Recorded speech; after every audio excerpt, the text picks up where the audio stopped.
Good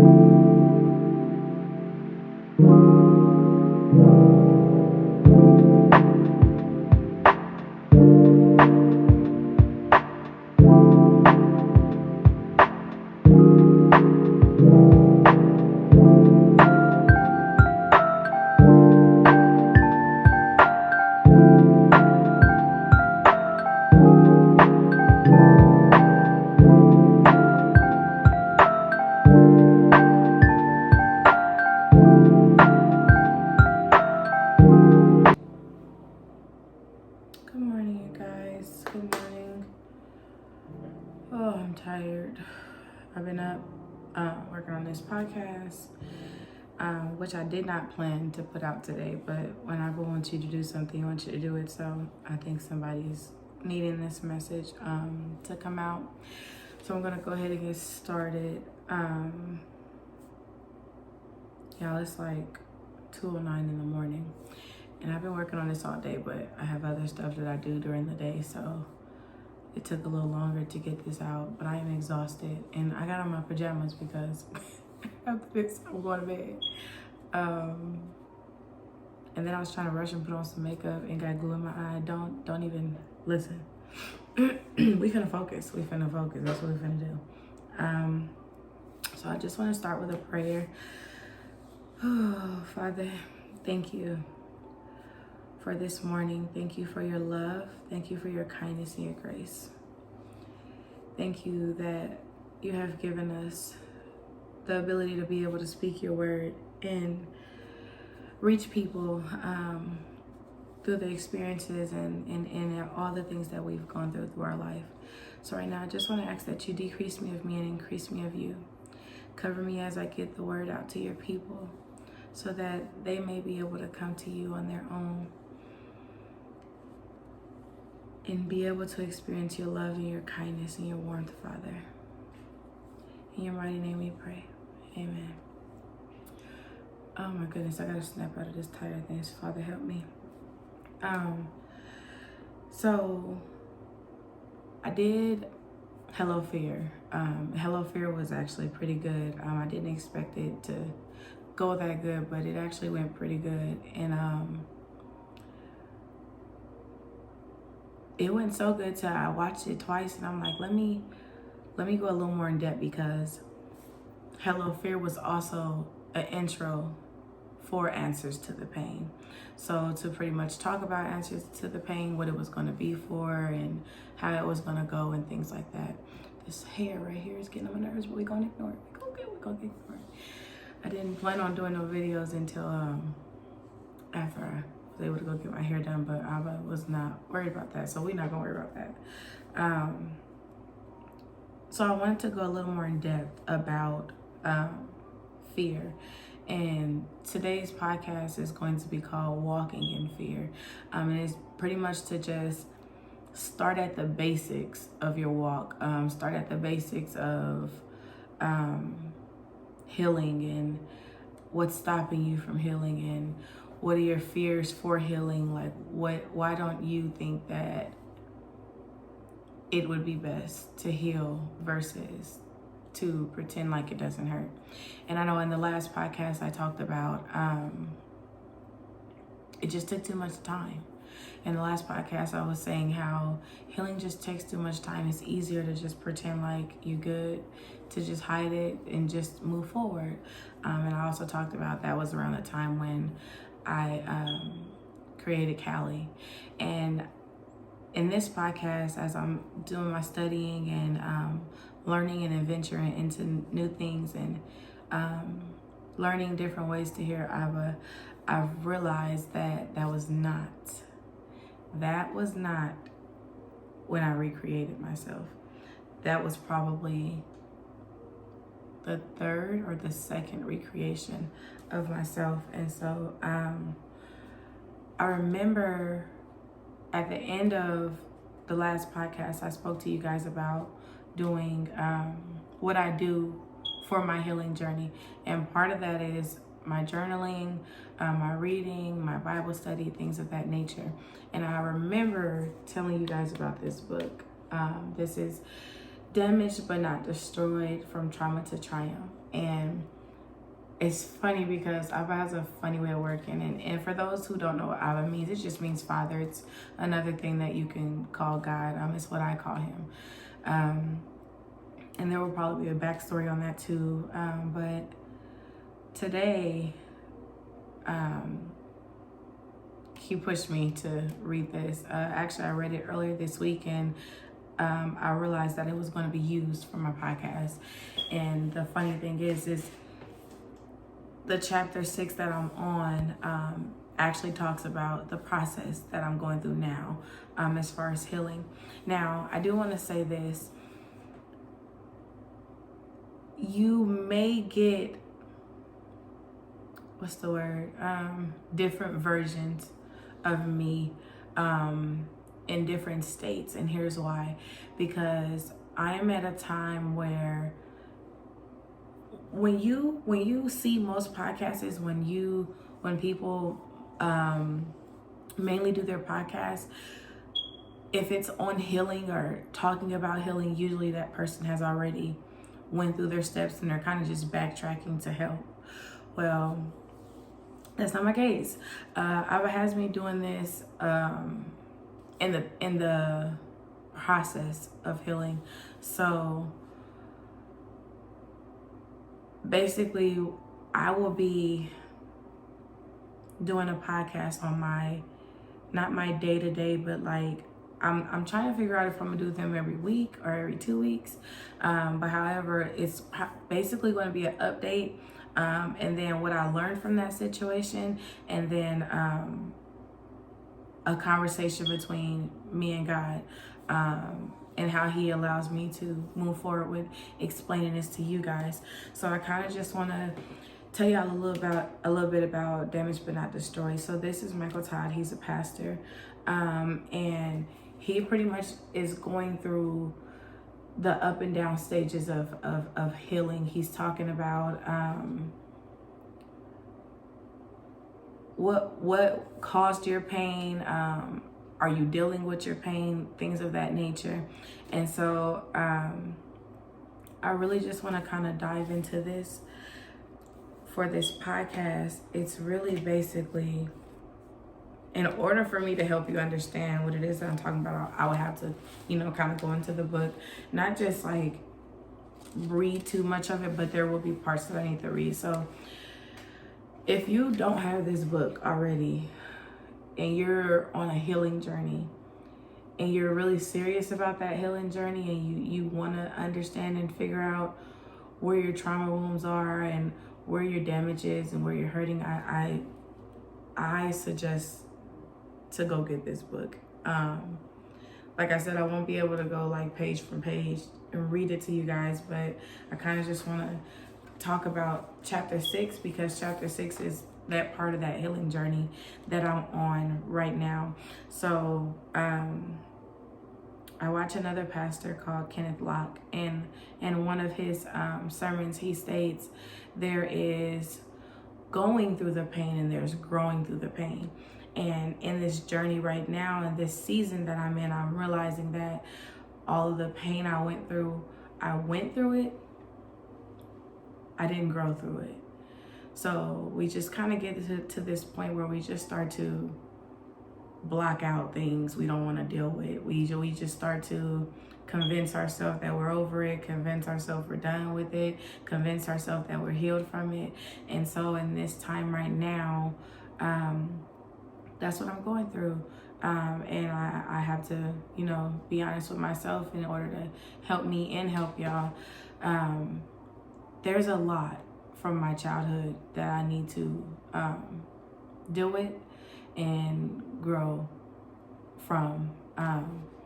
So in chapter 6, he talks about, and I'm sorry, y'all, I'm tired. So my prayer wasn't what I wanted it to be, but once I wake up, it'll get flowing. The Holy Spirit knows.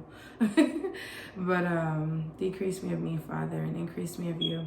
So chapter 6 talks about this guy by the name of Michael Lewis. And in the beginning, it talks about he went through these issues with his back.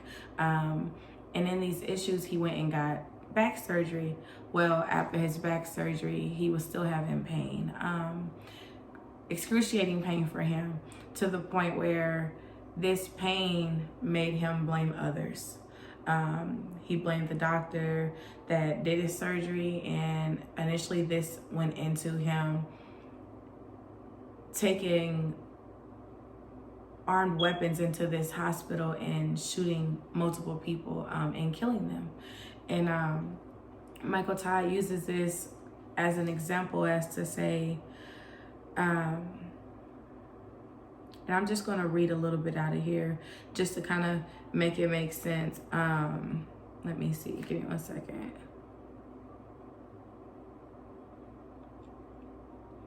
So he pretty much says, I don't know much about Mike Lewis, life before surgery, but if I were betting, I'd put good money on my hunch that he was burdened by unhealed damage.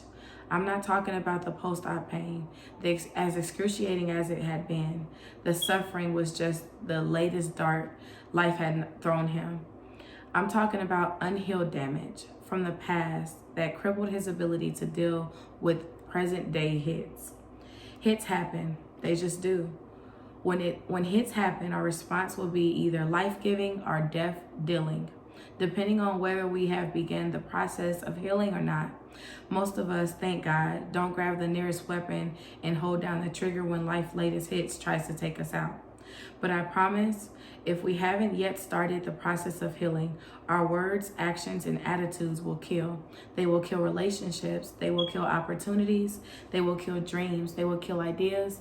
They will kill futures. They will kill purpose. They will kill legacies. Unhealed damage creates a ripple effect in your life and the people around you, but so does healing. That's why I want to give you a clear step-by-step process that will prepare you to receive God's healing.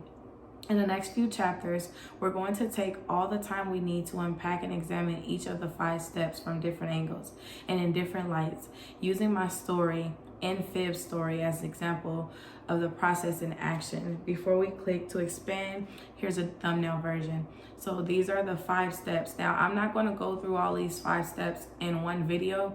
I'm actually going to break this down into several videos because I'm realizing now that in this healing journey, we need time to process. You can't see something and deal with that in that moment and not process it, because you're just going through it. You're not developing, you're not growing through it, you're just going through it. And so I'm gonna read the 5, but we're just gonna focus on number 1 today so that I can give an example and kind of explain and go through, and then we'll go from there. So number 1 was remember the hit. Number 2 was recognize the hurt, realize the hindrance, reset to humility, receive God's healing. So what is the most uncomfortable part about this? It's remembering the hit. The most uncomfortable part is remembering the hit. And I'm sitting in my bed today, and it was Monday. Nobody want to do no healing journey on Monday. I'm gonna be honest. If I gotta, I'm gonna be talking about things that I probably never even spoke about out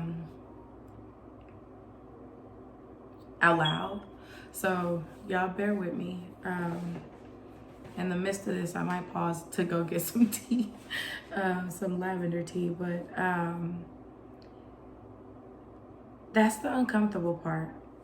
The uncomfortable part is remembering the hit. And I just got a couple of stuff that I have written down, and that's going to make it easier for me to get through this one, because I want to kind of go side by side from his book and what I've been dealing with and coming to with, not just today, but the last couple of weeks. So let's talk about the comfort part. I'm a strong believer in healing is uncomfortable. Today was uncomfortable, and it showed me that uncomfort will make you react differently under pressure. How did I react differently under pressure? I was very annoyed today. I was very irritated today. My temper was very today. I had little to no patience for anything today. And I started my morning off with this journey. So I woke up and I've been pretty much putting this on the back burner since the last time I talked to you guys. So I do my journals, I do my reading, I do my Bible, but I was purposely avoiding this healing part because it's uncomfortable. It's uncomfortable, and it brings up things that you don't necessarily want to think about.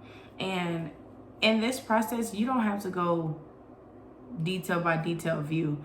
And what I mean by that is you don't have to be trying to like go so far into memory that it just, or I guess I shouldn't say so far into memory. You don't have to like, you have to remember the hit, but you don't have to like, what's the best way I can say it?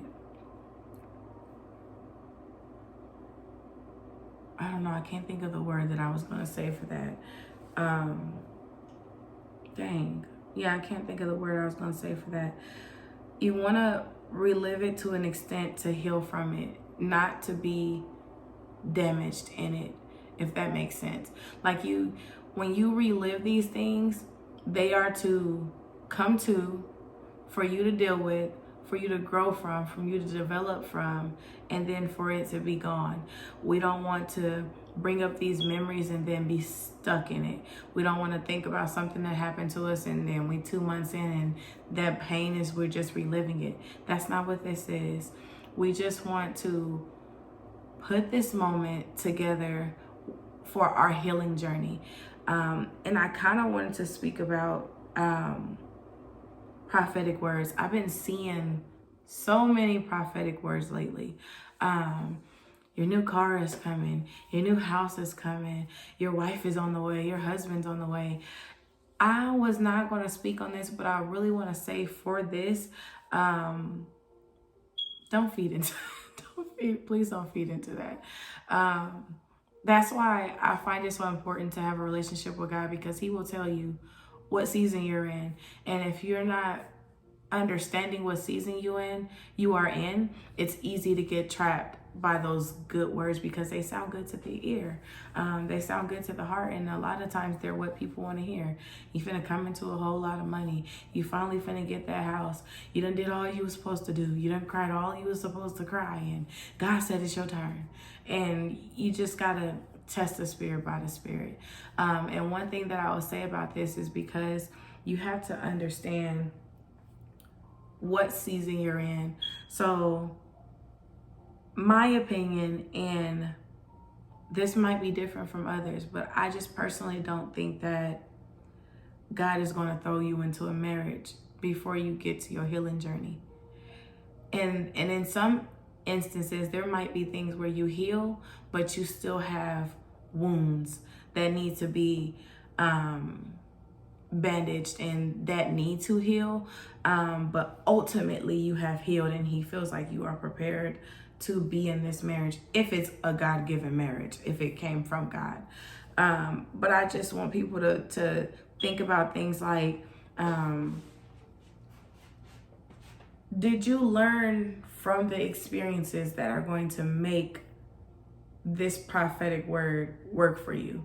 So let's say,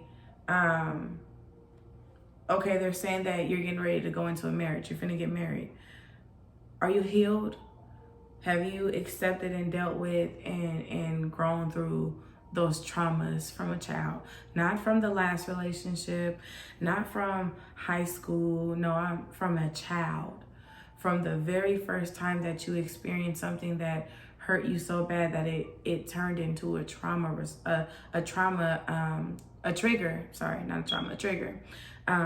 That trauma developed from that trigger.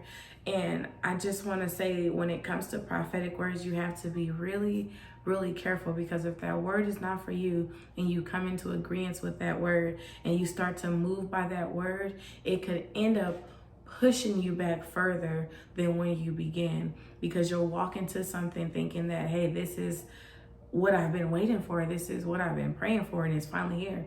And it's hard not to feel that way because everywhere on social media you're getting these words, right? So I just really want you guys to just pray on it. Any prophetic word, pray on it. Any prophetic word, anytime somebody comes with you with, hey, the Lord told me this, oh, I was talking to God and he said this, pray on it. Even if you do think it's for you, pray on it. So I'm gonna be looking down a lot, you guys, because I got my Bible here, I got my Michael Todd book here, and I also got some notes that I took from today. Also, I'm tired, just to be all the way honest. I keep having to remember and remind myself to look up at the mirror, the screen. So the first thing we want to talk about is admitting. What are you admitting? Well, we're admitting to the pain. We're admitting that it happened. We are admitting that it hurt. We are admitting that we didn't deal with it. We are admitting that it is still a trigger for us. We're admitting that the reason that we still talk about it is because it still hurts. We're admitting that the reason why we're still checking up on their page is because it still hurts. And we still have questions, and we want answers. We're still talking to family members about things that happened to us as a child because we're still hurting. We're still confused. We still need to understand. We're still bringing it up to our parents. We're still bringing it up to our brothers and sisters.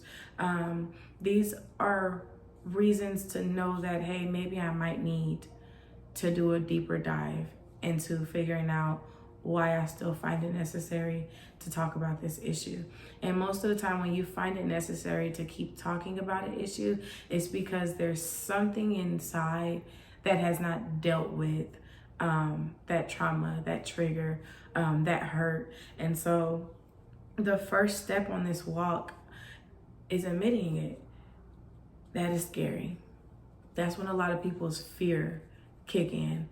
Your fear kicks in when you have to deal with something that is uncomfortable, deal with something that caused so much pain that you felt the need to bury it in the first place. And so admitting it is where we're at right now.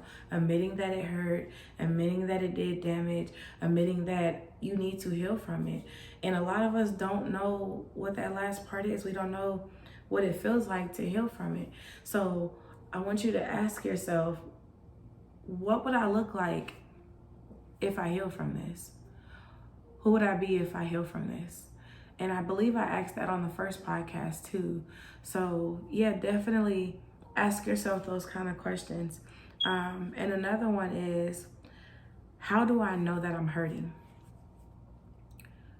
I would say for me, I knew I was hurting by my response under pressure. So to go into detail, I believe I said this in the beginning of the video too. I don't deal well uncomfortable when in a healing stage or in a hurting stage. My mind goes 100 miles per hour. I can't stop thinking about it. I can't stop going over it, going past it. And so this healing journey where I have to bring up and deal with things all the way back from my childhood that I haven't thought about in a long time. Like, you know how when something hurts, you'll probably think about it like, it'll be very seldom, but it'll like cross your mind every now and then. You'll be like, ooh, you feel cringe. That's what it is. You feel cringe. Like it'll come past your mind. You'll be like, don't want to deal with that. Don't want to hear about that. No. You push it back down again. And that's where I went. That's what I went through. Now doing this with Ira, he's not allowing me to push it down. He's pushing it up so that he can get me to the next season of my life. And ultimately, that's what I want for you guys.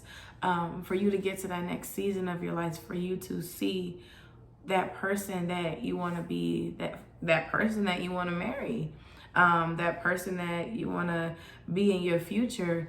If I'm being honest, I'm 29 years old, and I am just touching the surface of figuring out who I am, what I like, what are my boundaries, what I don't like. in holding to those things. And so this journey is going to allow those kind of things to come to. When you start to deal with things that are taking up room in your heart, taking up room in your body, taking up room in your mind, when you start to release those things, you make room for those things that you really want. You make room for those things that God really wants to give you. So right now, ooh, sorry you guys. Okay, so back to it. Yeah, we just want to make room. We want to heal so we can make room. And when you remember the hit, you can break down and you can work on where the issues are coming from or what issues are stemming from that hit. One of my closest friends, McLeod, she always says, when we first met, we first started talking, and I was going through something very difficult, and we'll get to that. We'll actually definitely have a podcast on that. But I was going through something very difficult, and I was talking about how I was just really frustrated.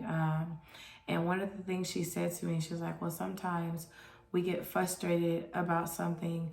We get frustrated about other things because we haven't dealt with that thing that's really making us upset. And we say that we give it to God. But ultimately it shows itself in different situations, because you'll be ticked off about something that normally wouldn't have made you mad.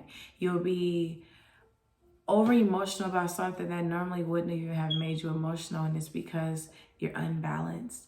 And so this is definitely something that we want to talk about during our healing, because we need to remember the hit. When you remember the hit, you can dive deep and figure out, and I believe I said this in the last podcast too, sometimes there are so many different lines on that one trigger. So this is the trigger, and we just have all of these lines stemming out from it. And it's because of that one thing. And we're sitting here our whole life and we're just like, what went wrong? What didn't I fix? What did I go through? And how hard was it? Like, like basically just trying to figure out who you are. And you can't figure out who you are because there's so much to unpack. And you're thinking like, maybe it was in high school when I started feeling like this. Maybe it was in middle school, when ultimately most of your traumas are from your childhood. And if you're a 90s baby like me, if you're a 70s baby, an 80 baby, if you're anywhere in that category, we come from a generation that does not like to talk about it. They don't want to talk about it. They don't want counseling. They don't want a therapist. They don't want to talk to you. They don't want to talk to their friend. A lot of stuff was swept under the rug in my generation. And so a lot of different things come from one trauma. And we don't realize that because we come from a generation that wouldn't talk about it. So now we're sitting here as adults unpacking things that make absolutely no sense to us. And so I'm glad I have Abba on this journey with me. I'm glad I have my friends on this journey with me, because in this journey, in unpacking the things that you'll be unpacking, you will definitely need somebody that you'll be able to trust, somebody you'll be able to sit down with and say, I just realized this, and I just realized I do this because of this. You're going to need that one person that two people that you trust to sit down and have a one-on-one moment with and say, hey, I think this is why this happened, And so, yeah, let's get into it. So now we're at the point where, and excuse me, y'all, normally I try to look at the camera, but I got notes, y'all. I have notes that I gotta look at because I'm trying to go based off the book, and not just the book, but my own healing journey, and collide them together to help make this make sense. And so one of the things I'm starting to learn, even from reading this book, is that there are certain steps you have to go through to be able to go on this healing journey. And part of that is being able to sit in your uncomfortable. Sit in your confusing state. Sit in your anger, sit in your bitterness, sit in your sadness, to figure out why you feel the way you feel. And actually, Michael Todd, he talks about how he felt when he first did it. So he basically talks about what stemmed from he's one of these people. His books are kind of funny, but he likes to talk like me. Except for he was a lot more dramatic and extreme than I was. Like, he pushed people to the limits.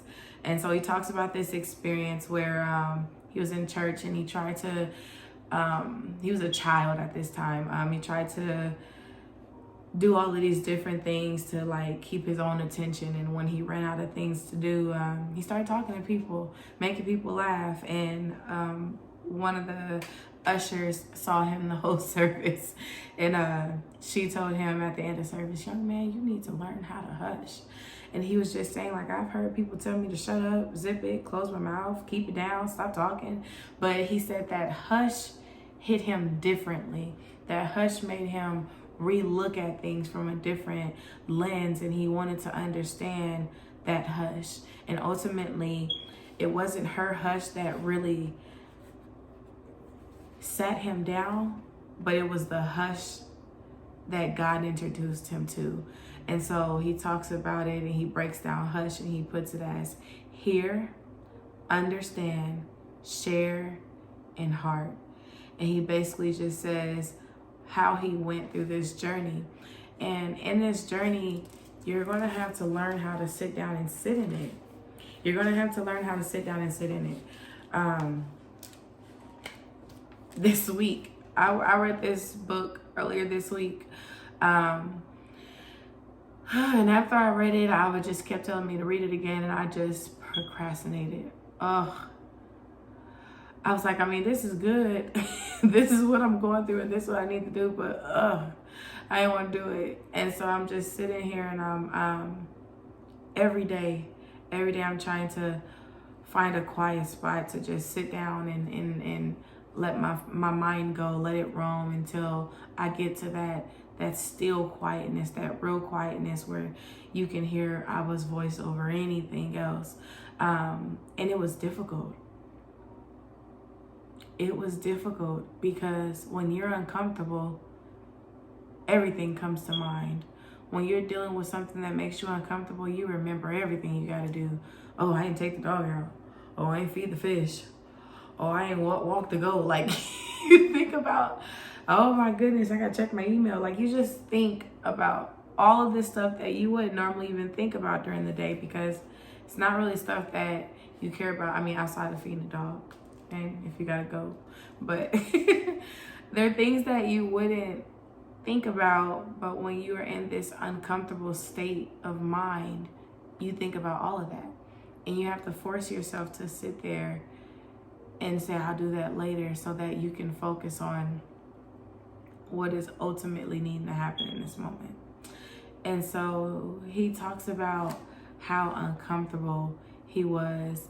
And he says, I began to dip my toe into being quiet. It felt foreign, weird, pointless, dumb, awkward, difficult. I felt uneasy. I'm just sitting here. I would think, doing absolutely nothing. This can't be helping. After about a week of mostly uncomfortable quiet time with God, my mind finally got quiet. I ran out of thoughts to distract myself, and I ran into real silence.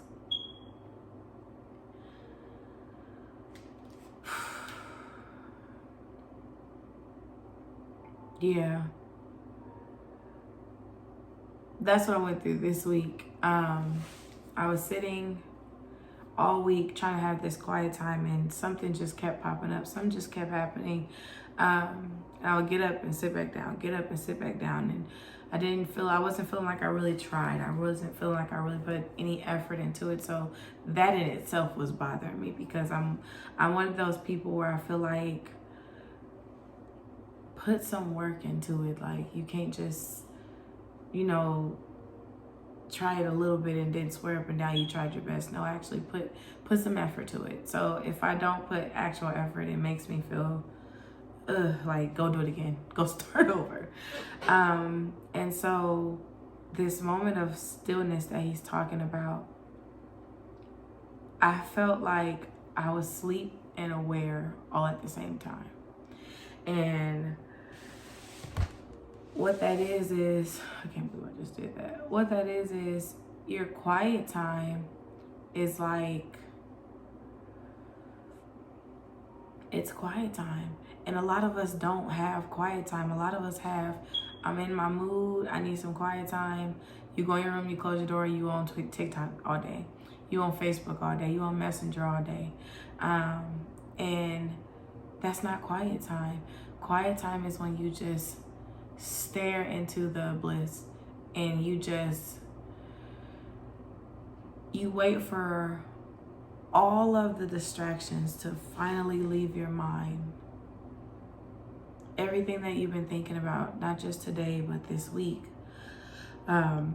Things you've been wanting to do, and when they finally leave your mind, you're just sitting there in this quietness. And he also talks about the way that God talked to him and how God spoke to him. And God speaks to us on our level. So whatever you can handle, however he can talk to you, however he can come to you, and he meets us where we are. So he doesn't force us to come to him. He meets us where we are. And that's what he did for me. He met me where I was. And so I'm sitting here and I'm reading this book. And Michael Todd talks about after this uncomfortableness, how he realized what he was supposed to do. It was one of his mentors that he had known for a long time. And he talks about sitting with his mentor and telling him all that happened that week. So what ultimately pushed him to figure out why he was such a loud person and why he did so much was his wife got annoyed with him one day and was just like, why do you do that? And he talks about, instead of me flashing on her or going off, I just wanted to really know why I did that. And that's what led into him going into that quiet time. And so, so this is what his mentor says. So he said,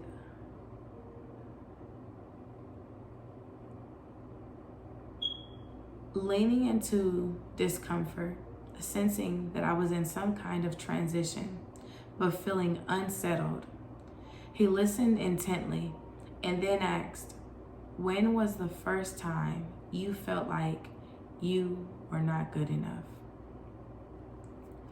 When was the first time you felt like you weren't good enough?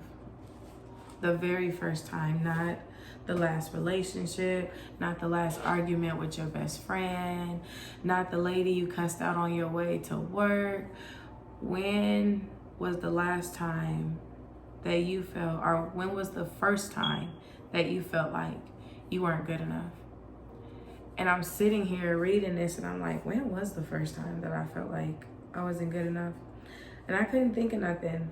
And finally I realized it was in elementary. I was in elementary, and in elementary, and this kind of goes back to why when I was saying that Callie was not the first time that I changed the character of myself so that I didn't look like who people thought they knew about me. So just to get down to the nitty gritty, in elementary, I was bullied a lot. I wasn't the person that everybody picked for the game to be on their team. I wasn't the person that people picked to hang out with, to be friends with. And also, I had a bladder issue. And this bladder issue made it hard for me to be able to hold my bladder. And so I got made fun of for that. I was called PP girl. Also, I was dark skinned. I know one of my friends like to say, "You're not dark skinned. You can't claim dark skin or caramel, whatever it is." But at that time, if you see this video and you knew me back in elementary, you know that I was black. I was black. Probably because we spent so much time outside. I was really dark. And I got made fun of that because in that time people were raving. They just loved them some light-skinned women, and we were in elementary and we were already being inflicted by this preference for lighter women, lighter men. And so there were a lot of things that I had that didn't ultimately go with the preference people wanted at that time. And so what did this do for me? This was when I had my first experience that perverted the way that I saw friendship and relationship overall. And when I say perverted, so there are, most times when you hear perverted, you think sexual. Perverted can be many things that that are good and are twisted for I don't want to really say evilness, because there are good things that are twisted to be looked at in a bad way, or to be handled in a bad way, to be done in a bad way.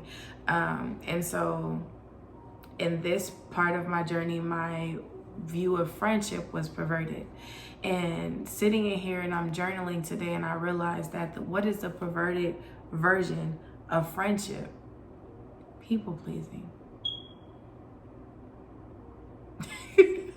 And it hit me like a sack of bricks. It was just like, oh, that's different. That was different. And so my first experience to my perverted version of having friends, I remember I was at PE. I said it in the last podcast, from California. Went to school in California, and I was in elementary. I was at PE, and one of the girls, who was also a dark-skinned girl, keep that in mind, she was also a dark-skinned girl. She bullied me a lot. She teased me a lot. She hung out with all the girls that I wanted to hang out with, but I wasn't good enough to hang out with them. And so whenever they would come around, they would be nice to me, but they weren't mean. Like, they weren't bullying me or being mean or anything. They just didn't prefer to hang out with me, which is okay. As an adult now that I'm thinking about it, that was okay. But in that situation, we were sitting at PE, and they walked up to me, and I had candy.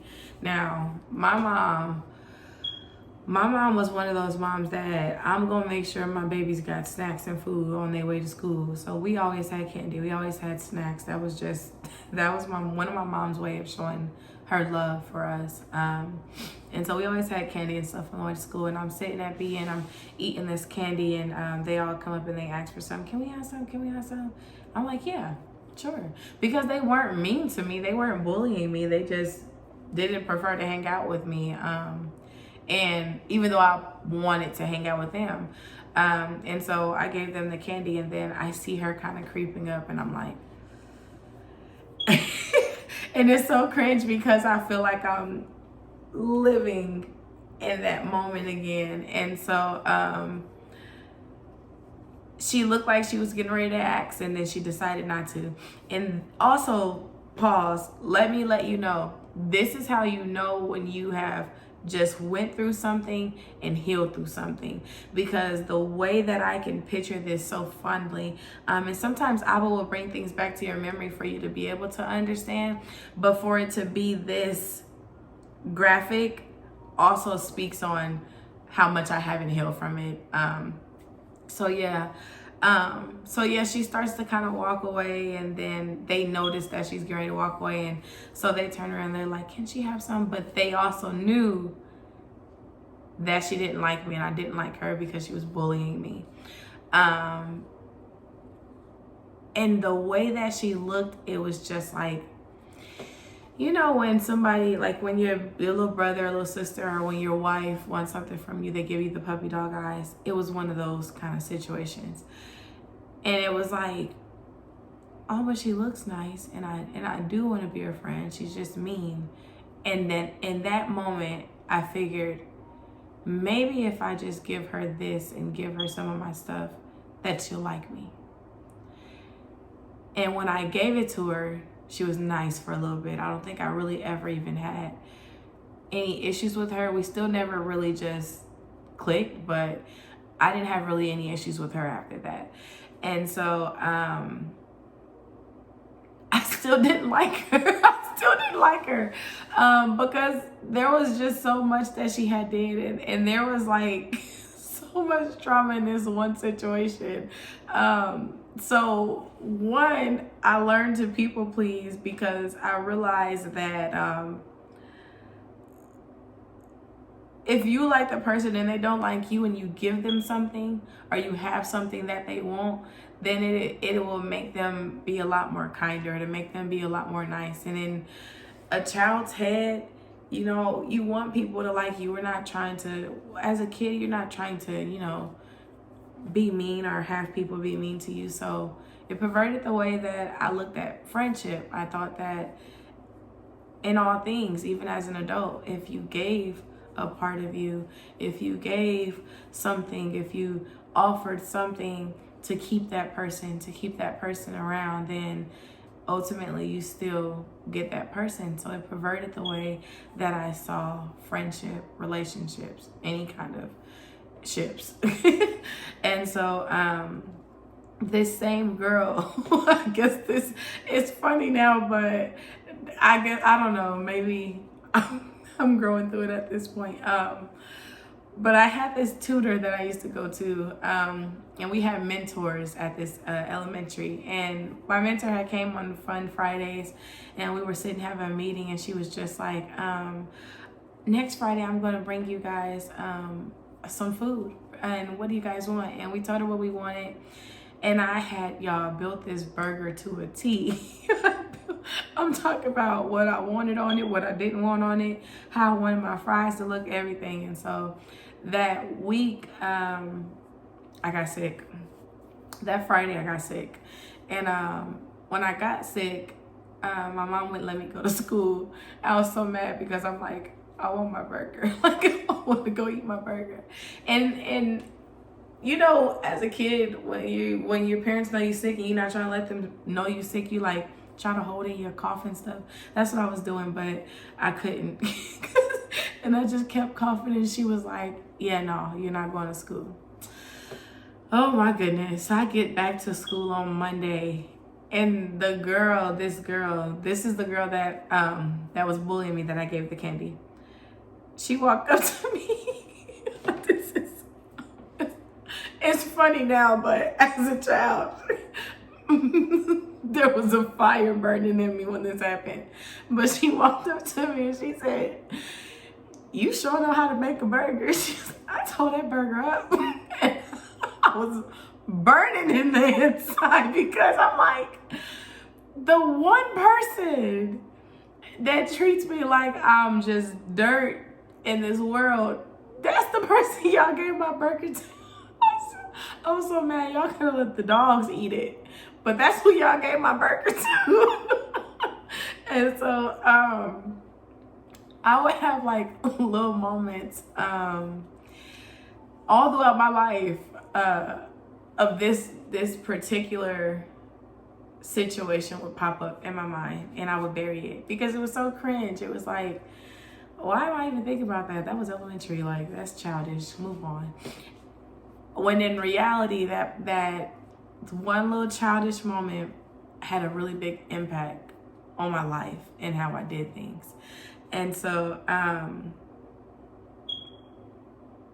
people pleasing grew from this experience. And as a child, the way you put things together, you like somebody, they don't like you, but you really want to be their friend. And in that instant, because now that I think about it, I would have never offered my candy to her.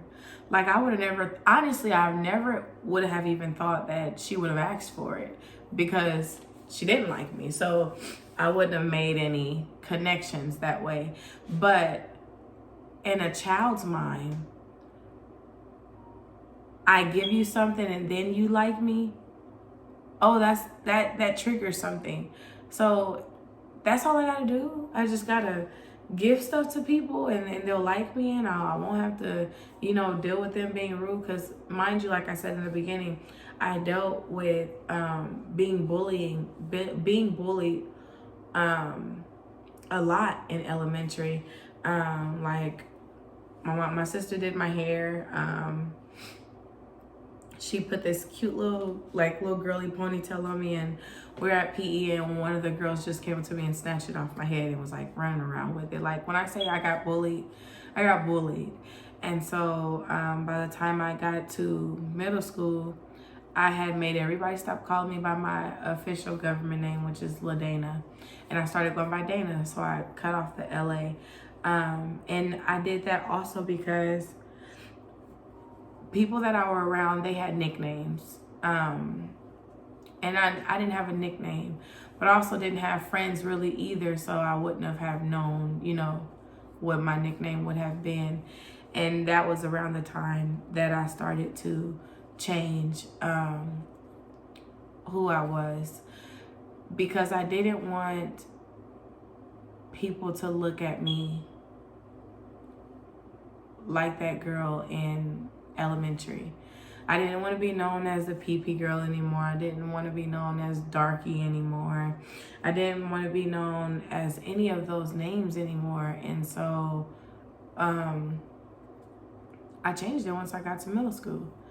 And I actually hit puberty before I got to middle school, but I didn't start. I've always heard, like, talking now, that I've always had a certain shape even as a child, but that certain shape didn't get recognition until I was about leaving middle school, actually in middle school and going into high school, which was another form of my people pleasing. I knew that it wasn't until I was walking down the street and this guy that used to bully me all through elementary, he was on the other side of the street, and I was walking with my friend, and I didn't even notice him at first, but he noticed me.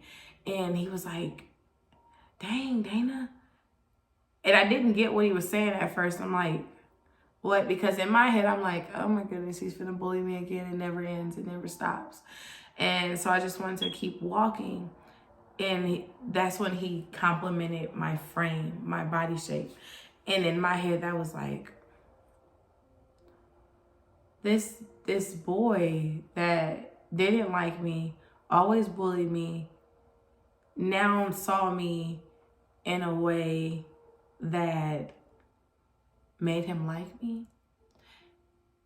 And so, no, I never had any run-in with that one person, because honestly, at that, he bullied me, so I was disgusted with him as a whole, as a person. I would have never even gave him the time of day. But venturing into starting to talk to men, because I didn't start dating until middle school. And because I wasn't that kid that people like crushed on or anything like that. And I didn't start dating and talking to guys until I was in middle school. And so that was another form. I didn't lose my virginity until my sophomore year of high school. My mom was really big on talking to us. So when she would talk to us about everything so that we could understand what we were going to be getting ourselves into. And ultimately that helped me hold on to my virginity a lot longer. But when I did start dating, after I lost my virginity, I used my body as in the same way that I used that Candy to get her to like me is the same way I used my body to get that guy to like me. And I was always too shy to come to them. It was always them coming to me.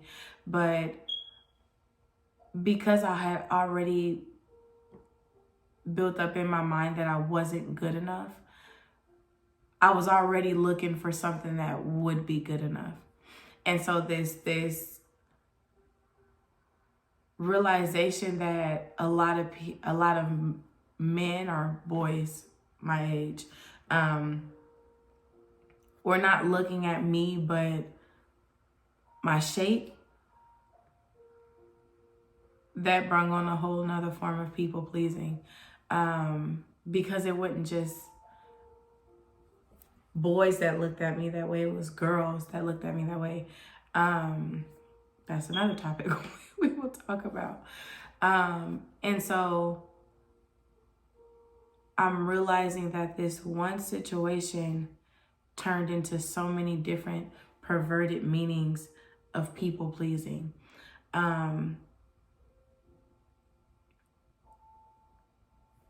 Wow. Yeah.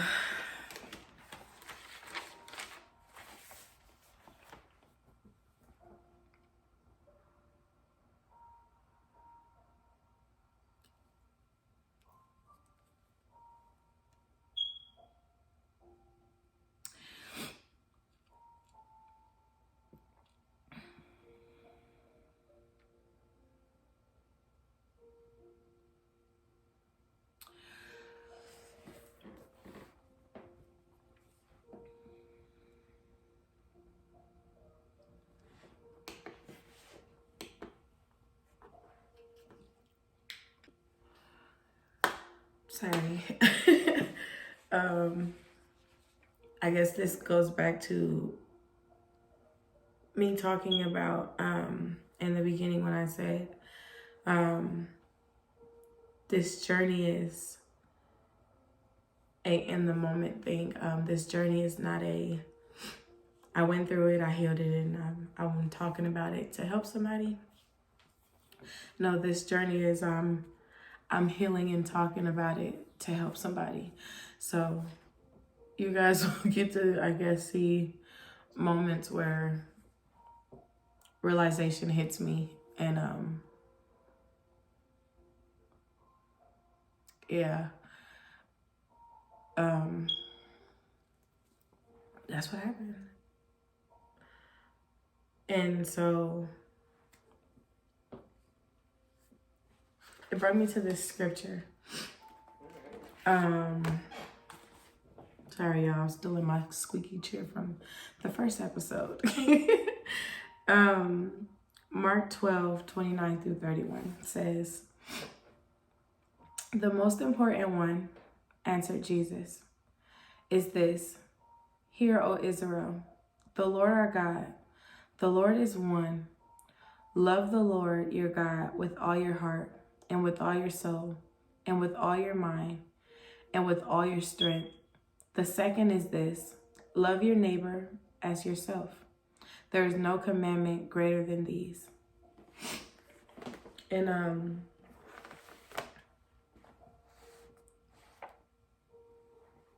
this made me ask myself a question. Oof, sorry, you guys. This made me ask myself a question.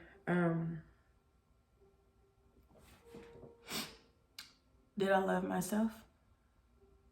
Do I love myself? And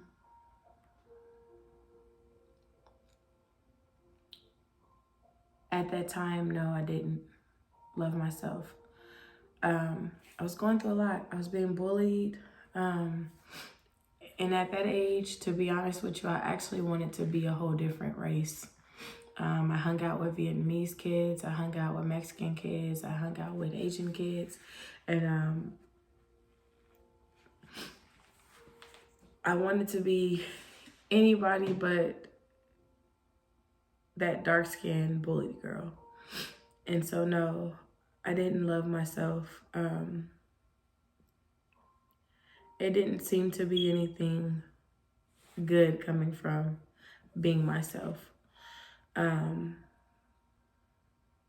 which ultimately started a fear for being myself, showing people who I really was. Do I love myself now? We cool. We cool. To be all the way honest, I think I like myself now. This journey with God has been teaching me things, new things, what I like, who I am, who I want to be, things like that. So this journey, walking with God, has been showing me who I am. And for the longest, I stopped taking pictures for a while, months actually, probably over a year, probably years actually. I wasn't really partaking in taking pictures, and I was uncomfortable with myself. I started gaining weight. I had kids, 2 kids. I went through depression really bad. I went through anxiety really bad. And so I was more unhappy with myself than I started. And it's funny because it's not funny that actual thing, but it's funny because when I was in middle school and not elementary, when I was in middle school and high school, I actually had a really nice frame. And how I knew that I know now that I didn't love myself then is that there was no fat on my body. I was so skinny. My head was big. My head was really big. And my family still say my head's big now, but it looked really big to me when I look back at old pictures. And so I thought I was fat then. I thought I was fat. I was unhappy with myself. I didn't start gaining weight until I was 22. I started gaining growing up weight, like puberty rate weight when I turned 18, going on 18. But gaining pounds, actually getting bigger, I didn't start gaining weight until I was 22. And that was when I had my son. And so I didn't love myself. And when I look back on those pictures, it's crazy how life works, because it wasn't until I actually was overweight that I looked at those pictures and saw beauty, that I looked at those pictures and saw a beautiful body. And it was funny to say, you wasn't fat then, but you definitely got big now. And I guess I went through so much to where I just kind of let myself go. And then I went through the stage where I'm on this journey of losing weight. I actually got up to 300 pounds. And I lost about 160 of it, 170. And I'm actually feel like I'm ready to jump back into fitness and lose the rest of it. But yeah, that was the beginning of my people pleasing. That was the beginning of my people pleasing, and those were some things that stem from it. So I learned all different perverted ways of friendships and relationships through people pleasing. I also learned that you cannot serve God and be a people pleaser. You can't do it because it's obedience that needs to happen for him to change you. And you can't be obedient to God if you're focused on what other people think about you, what other people want from you, and how they want you to act, and what you can do to please them, to make them happy, to make them stay around you, to make them be next to you. You can't do both. You have to pick. And so God has been breaking me from this people pleasing. But I didn't realize where it started from until now. And so I want you to do what I did. I want you to do what Michael Todd did. And I want you to sit down first and foremost. First and foremost, I want you to admit to yourself. If you don't admit to nobody else, if you're not really ready to bring people on this journey with you, which ultimately you will need people. I'm thankful for my people that are helping me through this. But you will need people. And if you're not ready to do that now, I want you to do this. First, I want you to admit that there is healing that needs to take place. You might have just been going through your life thinking something's off. Like, I don't feel like I'm at my full me. Like, I don't feel like I don't know, something just feels weird. Like, I feel like I've been flowing through life and things that are normal for me.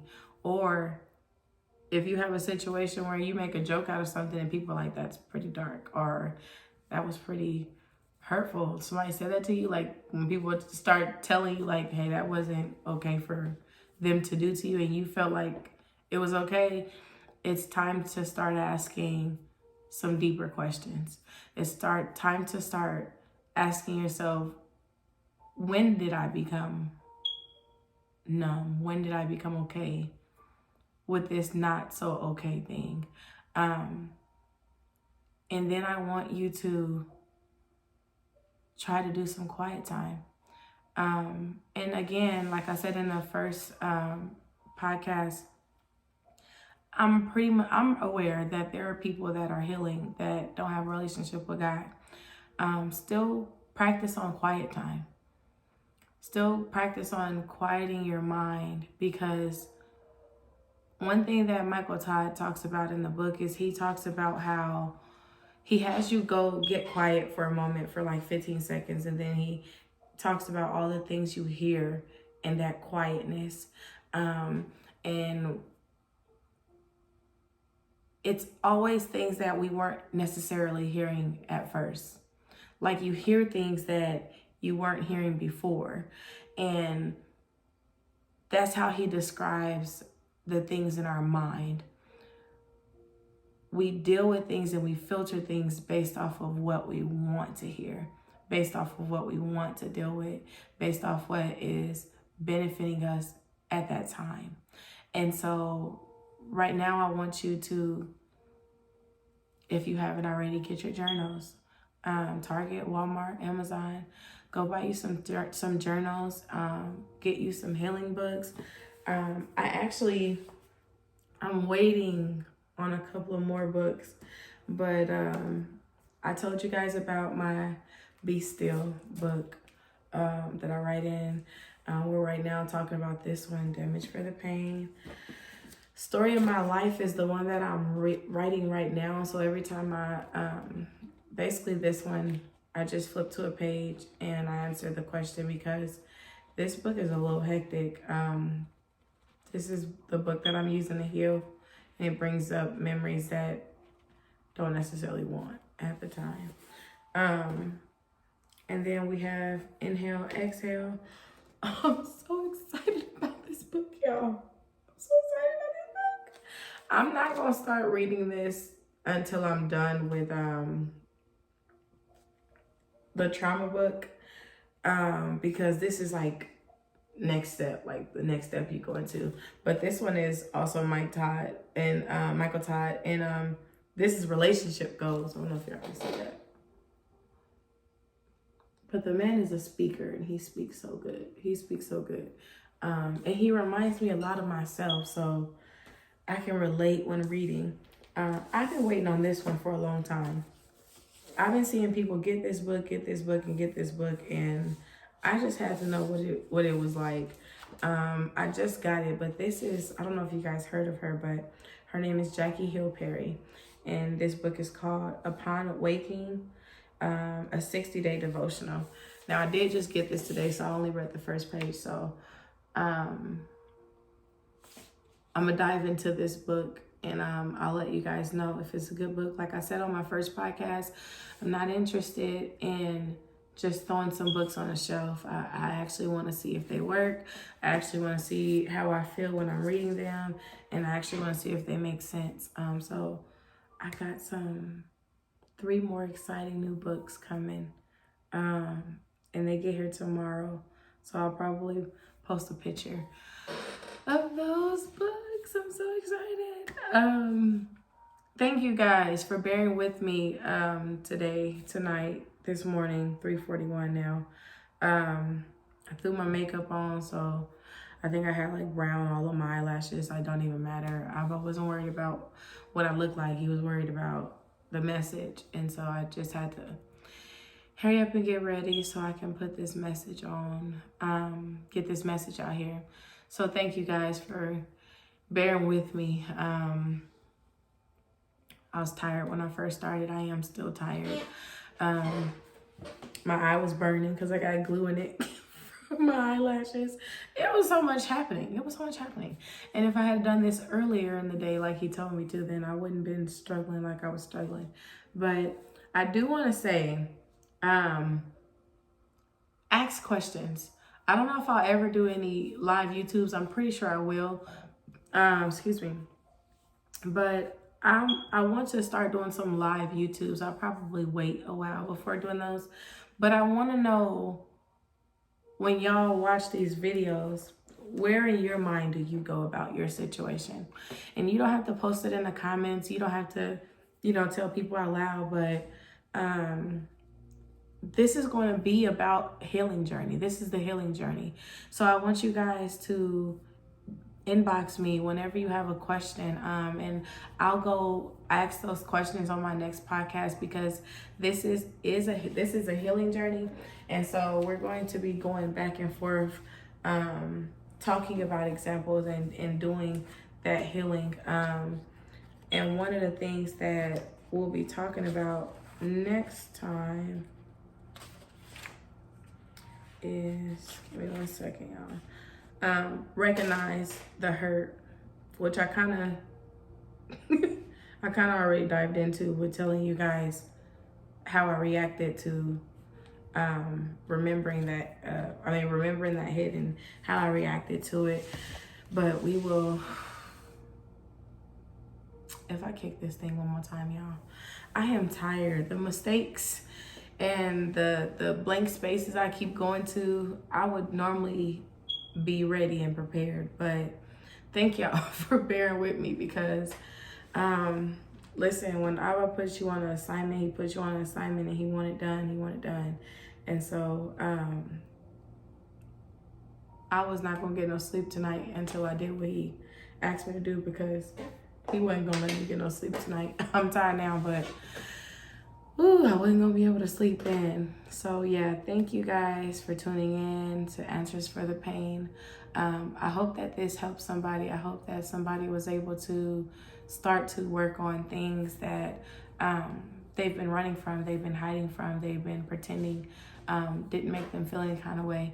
And I hope that me being able to go back so far into a detail of something that was in elementary will bring people forward to talk about their pain, because sometimes we don't want to talk about it because we pass it as childish. But when you're dealing with trauma could be marriage, trauma could be relationship, trauma could be done back in elementary, back in high school, back in middle school. Trauma could be something that happened to you, your first memories at 2, 3 years old, 4 years old. So I want you guys to see my situation and be able to not feel embarrassed about having to go that far back in memory to heal. So yeah, thank y'all for watching. I'm gonna say a prayer before we close out, and then I just want you guys to continue on your journey, and continue checking in and let me know like how your journey is going as well. And if this is helping anybody, if anybody feels like this is helping them, definitely reach out to me. Let me know. I've had some people already reach out to me from the first video, so that helps. And you guys asking questions, and if I ever say anything that didn't make any sense or was confusing, because sometimes when I get nervous, I say some crazy things, and then I go back and watch myself and be like, that made no sense at all. So, you know, if I said something that was confusing or didn't make sense, let me know. DM me, hit me up. I would definitely go back and revisit that subject. Father, thank you for these moments. Thank you for helping us realize that growing is better than just going. Thank you for covering us and protecting us in this journey, for showing us that the healing is the best part about it.